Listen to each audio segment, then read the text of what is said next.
तो देखिए, हम बता देना चाहते हैं कि वायरल भोजपुरी से पावर स्टार पवन सिंह और नर्मिता मल्ला का जो गाना है शूट हो गया है और वायरल भोजपुरी से छठ बीतते ही आपका पावर स्टार पवन सिंह का गाना जो है आ जाएगा। जी हाँ, वायरल भोजपुरी से भाई सब बहुत बवाल सॉन्ग जो है आपका पावर स्टार पवन भैया का रिकॉर्डिंग हो गया है और वीडियो शूट भी हो गया है और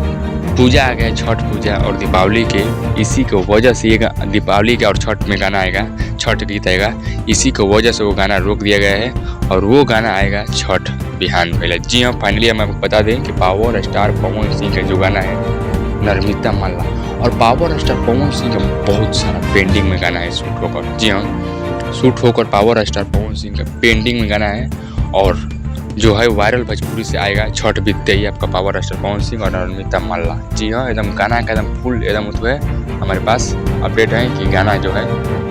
पावर स्टार पवन सिंह का नर्मिता मल्ला का एकदम छठ बिहान पहला आने वाला है या छठ एक दिन बाद। जी हाँ, ये फाइनल जानकारी मेरे चैनल पर नए चैनल को लाइक करें, सब्सक्राइब करें, बेल आइकन पर नोटिफिकेशन के जल्दी मिलते हैं अगले वीडियो कुछ अपडेट के साथ।